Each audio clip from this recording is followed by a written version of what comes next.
Nah, kita bisa disebut sebagai orang yang bersyukur apabila kita melakukan 3 hal. Bila 3 perkara ini kita lakukan dalam menghadapi nikmat Allah, 3 perkara ini kita perbuat dalam menyikapi kesenangan dari Allah, maka itu kita disebut syakir, orang yang bersyukur kepada Allah. Kita akan dapat pahala dan nikmat itu akan ditambah dengan kenikmatan lainnya. Jangan lupa tonton, subscribe, like, and share.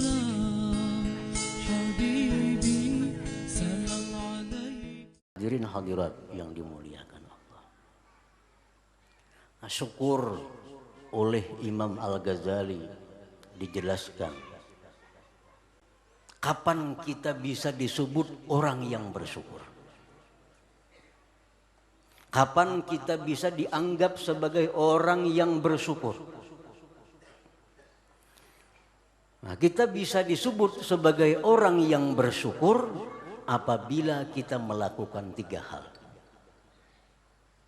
Bila 3 perkara ini kita lakukan dalam menghadapi nikmat Allah, 3 perkara ini kita perbuat dalam menyikapi kesenangan dari Allah, maka itu kita disebut syakir, orang yang bersyukur kepada Allah.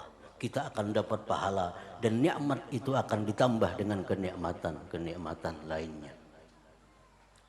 Nah, yang pertama, ujar Imam Al-Ghazali, orang yang disebut bersyukur itu adalah orang yang di dalam hatinya mengakui bahwa nikmat itu dari Allah. Orang yang mengakui bahwa nikmat itu minallah, dari Allah. Misal kita dapat rezeki, kita dapat kesenangan lainnya baik berupa materi atau yang bukan materi, dapat hal-hal yang menyenangkan kita. Kita mesti meyakini bahwa itu dari Allah. Itu dari Allah. Yang kedua, sewaktu kita mendapatkan nikmat itu, hati kita mengucapkan puji-pujian kepada Allah. Sekurang-kurangnya alhamdulillah. Yang ketiga, nikmat yang diberikan Allah itu kita gunakan di jalan yang diridhai oleh Allah Subhanahu wa ta'ala. Nah, bila demikian halnya mampu kita laksanakan 3 hal itu, maka kita disebut syakir, orang yang bersyukur kepada Allah. Apabila salah satunya kita tidak melakukan, kita disebut kafirun bi ni'matillah, ingkar dengan nikmat Allah Subhanahu wa ta'ala. Nah, hadirin hadirat yang dimuliakan Allah, kita ambil contoh. Kita dapat rezeki. Kita ambil contoh yang sifatnya materi. Kita dapat rezeki, baik itu makanan, baik itu minuman, atau seumpamanya. Nah, begitu kita dapat itu, kita mengakui bahwa ini adalah dari Allah. Haza minallah, ini adalah dari Allah. Ini hati, cukup dalam hati. Ini dari Allah. Ini dari Allah, bukan dari orang yang mengantarkan itu, bukan dari orang yang menyerahkan itu. Orang yang mengantarkan rezeki kepada kita, orang yang memberikan rezeki kepada kita, itu hanya adalah perantara atau wasilah. Yang kita ingat bahwa itu adalah dari Allah. Lebih jelasnya kita dapat surat diantar oleh tukang pos. Nah, begitu surat ini kita terima, yang kita ingat itu yang mengirim surat.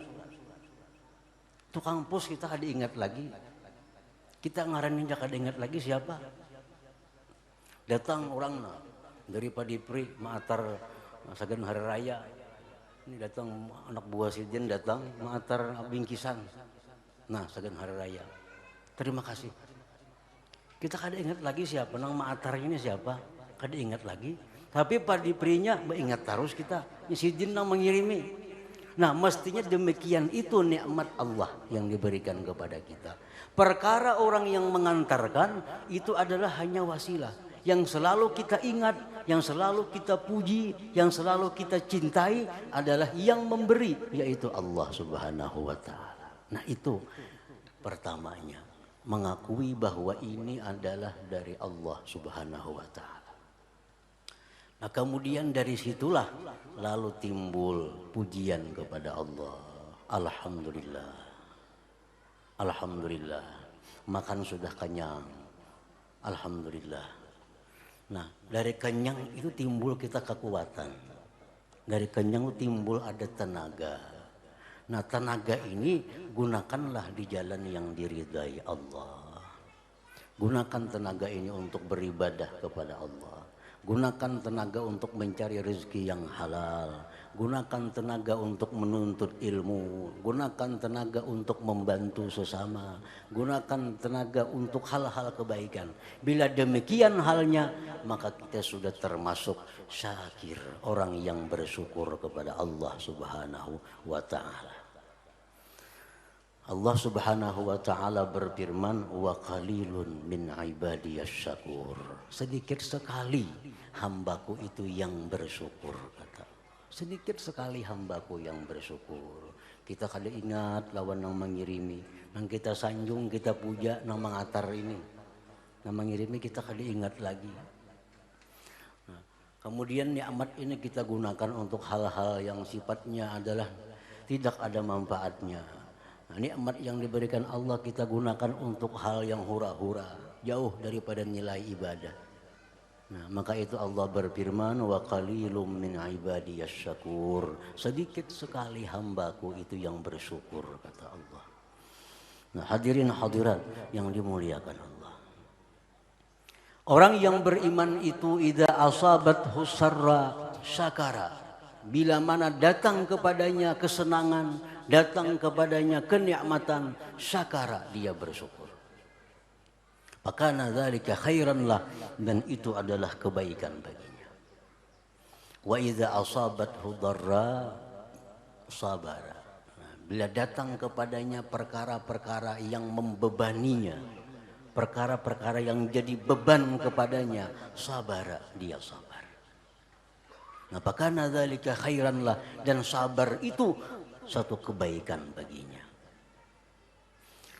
Para ulama kita salafun as-salihun mengatakan bahwa sabar itu adalah kemampuan menahan diri. Sabar itu kemampuan menahan diri agar tidak keluar daripada jalan yang diridhai Allah. Sabar. Pertama, sabar ini sabar alat taat. Sabar dalam taat kepada Allah. Contohnya apa? Puasa. Orang yang puasa itu hanya orang-orang yang sabar. Dia sabar, mampu mengendalikan dirinya, menahan makan, minum, dan berhubungan semata-mata menjalankan perintah Allah. Ini sabar alat taat. Kita berwudu dalam keadaan hari yang sangat dingin, air yang sangat dingin, kita sabar, laksanakan berwudu.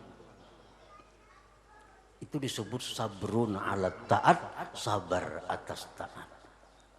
Yang kedua, wasabrun anil ma'asi, sabar daripada maksiat. Nah, ini yang paling besar pahalanya. Sabar atas maksiat. Dia sanggup, mampu mengendalikan dirinya sehingga meninggalkan maksiat kepada Allah Subhanahu wa Ta'ala.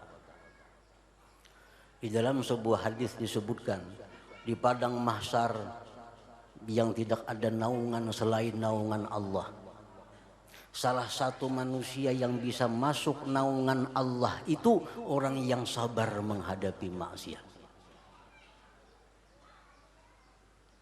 Di situ dicontohkan bahwa seorang laki-laki diajak, dibawai, dibujuk, dirayu oleh seorang perempuan untuk melakukan zina. Perempuan ini cantik, perempuan ini orang punya keturunan terhormat, dan perempuan ini kaya. Dulu perempuan ini pernah dilamarnya, menolak lamarannya. Satu hari perempuan ini timbul, mengajak dia membawa berzina. Lalu si laki-laki tadi berkata, inni akhafullah, aku takut kepada Allah. Aku takut kepada Allah. Padahal binin dulu dibawai kada mau. Dilamar kada terimanya. Sekarang ini perempuan yang mengajaknya. Dijawabnya inni akhafullah, aku takut kepada Allah. Ini contoh orang yang sabar terhadap maksiat. Nah, ini orang mendapat naungan khusus di hari mahsyar nanti dalam naungan Allah Subhanahu wa taala. Ada keuntungan, ada rezeki, ada faidah yang banyak, tapi ini dilarang oleh Allah. Ada jalan untuk mencapai keuntungan, ada jalan untuk mendapatkan duit banyak, tapi ini caranya dilarang oleh Allah, mundur. Ini sabar daripada maksiat. Orang macam ini di akhirat kada bakal kepanasan. Kada bakal kepanasan di akhirat, kada bakal berkeringat karena berada dalam naungan Allah Subhanahu wa taala. Nah, ini sabar daripada maksiat. Yang ketiga adalah sabrun alam tihanillah. Dia sabar menghadapi ujian dari Allah Subhanahu wa taala, seperti sakit tubuhnya, sakit jasmaninya. Itu contoh cobaan Allah. Dia sabar. Kalaupun dia berubat dengan cara yang dibenarkan oleh Allah Subhanahu wa taala. Nah, apabila kita mampu menjaga diri kita tidak keluar dari dua perkara, dapat nikmat syukur, dapat yang ini sabar, maka kita jadilah orang mukmin yang menakjubkan Allah Subhanahu wa taala. Jadilah kita orang mukmin yang sangat disenangi oleh Allah Subhanahu wa taala. Nah, hadirin hadirat yang dimuliakan Allah, dengan demikian kita hendaknya berusaha, kita hendaknya belajar, kita hendaknya berdoa agar menjadi seorang mukmin, orang yang beriman, yang dikagumi oleh Allah, yang dicintai oleh Allah Subhanahu wa taala. Dan mudah-mudahan Allah memberikan taufik hidayah untuk itu. Amin ya rabbal alamin. Jangan lupa tonton, subscribe, like, and share.